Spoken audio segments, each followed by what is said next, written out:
ఎల్లార్తి దర్గాలో భక్తులతో నిర్వాహకుల దురుసు ప్రవర్తన. ఎల్లార్తి దర్గాకు దైవభక్తి కోసం వచ్చే భక్తులు నుండి నిర్వాహకులు అందిన కాటికి దోచుకుంటున్నారని, భక్తులు ఇదేంటని ప్రశ్నిస్తే వారిపై దాడులు కూడా చేయటానికి వెనుకాడటం లేదని గుంటకల్కు చెందిన నవాజ్ తన కుటుంబ సభ్యులతో కలిసి ఎల్లార్తి దర్గాలో నిర్వాహకులు చేస్తున్న అక్రమాలను అడిగినందుకు ఆయనపై దౌర్జన్యంగా తిరగబడటం ఎల్లార్తి దర్గాలో శుక్రవారం జరిగింది. ఈ సంఘటనకు బాధ్యులైన వారిని వెంటనే శిక్షించి సదరు వక్ఫ్ బోర్డు అధికారులు దర్గాలో ప్రశాంతతను నెలకొల్పాలని వారు సూచించారు. అంటున్నారు కానీ ఈ రోజు 2 కోట్లు తీసుకొని ఎల్లార్టీలో ఉంటే ఈ రోజు వర్షం వస్తే కూడా దేవస్థానంలో పండుకునే వాళ్ళకి సౌకర్యం లేదు.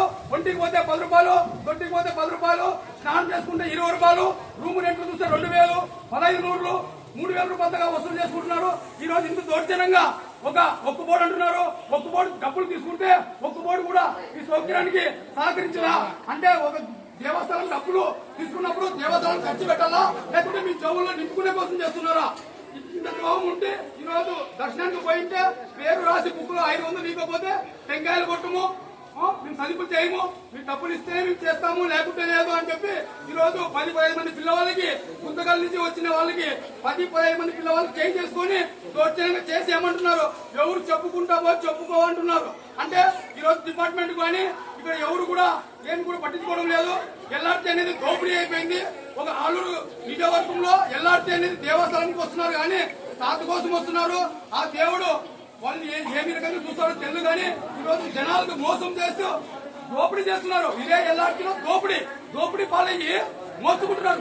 2 కోట్లు బట్టి టెండర్ వేసిన వాళ్ళకి కనీసం వర్షం వస్తే బాత్రూమ్లు కానీ సౌకర్యం కానీ ఏదే కానీ లేకోకుండా ఇంత దౌర్జన్యం చేసేటప్పుడు దేవస్థానంలో ఎవరు చెప్పుకోపో అంటే ఇంత దౌర్జన్యమా? అంటే ఒక సమస్య మీరు టెండర్ ఏమనే దేవుడు చెప్పినాడా? ఏం డెవలప్మెంట్ చూపిస్తున్నారు ఎల్లార్టీలో చూపెట్టండి. కనీసం వెహికల్ వస్తే 30 రూపాయలు, 50 రూపాయలు, 100 రూపాయలు వసూలు చేస్తున్నారు. తలకాయకి 100 రూపాయలు వసూలు చేస్తున్నారు. హోటల్కి వస్తే 600 రూపాయలు వసూలు చేస్తున్నారు. అక్కడ చూస్తే 400 రూపాయలు 300 డిమాండ్ చేస్తున్నారు. తలకాయకి 150 అంటున్నారు. ఇంత దోపిడీగా చేసి ఇంత వ్యవహారం చేస్తున్నారే ప్రజలు కనపడడం లేదా?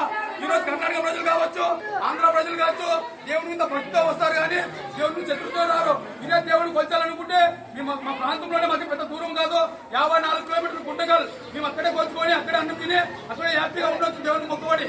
కానీ ఇంత దూరంలో వచ్చినా కూడా ఇక్కడ కూడా సౌకర్యం లేకోకుండా జనాలని కొట్టుకుంచుకోండి. లేకపోతే గంటలో కారం కొట్టండి, బంగారు గింగారు అన్ని పుచ్చుకోండి జనాలతో. ఇంత పనులు చేసేది దేవుని దగ్గరికి వచ్చినాయి కదా. ఇదే కేవలం తిరుపతిలో అయితే టోకెన్ టికెట్ ఇస్తాడు 300, 100 రూపాయలు, 500 రూపాయలు విఐపి దర్శనం అని. మీరు అక్కడ బోర్డు పెట్టండి, ఆ పక్క ఒకటి ఈ పక్క ఒకటి బోర్డులు పెట్టండి. మా ఎల్లార్టీలో గ్రామంలోకి వస్తే మా శిక్షా వాళ్ళ దగ్గరికి వస్తే మీరు 2000 రూపాయలు ఉంటేనే రావండి, 3000 ఉంటే రావండి, 200, 300 ఉంటే ఎన్నికపోండి అని చెప్పండి. ఓపెన్ గా వెళ్ళిపోతారు. దేవునికి ఎక్కడ అసలు మొక్కుకుంటారు. ఇంత దౌర్జన్యము ఇంత దోపిడిగా ఎల్లార్టీలో మీరు చూడండి. మేము ఒకటేగా చెప్తుండేది ప్రతి ఒక్కరిని గమనించండి. మీ లోగుట్టు మోసాలతో వచ్చి చెక్ చేయండి. మీరు ఆఫీసర్స్ కానీ ఎవరున్నా కానీ వచ్చి ఏం జరుగుతుంది ఏమి లేదు ఎల్లార్టీలో అని చూడండి. చూసినాకనే మేము చెప్పే విధానము మేము పాటించే విధానం పట్టించండి.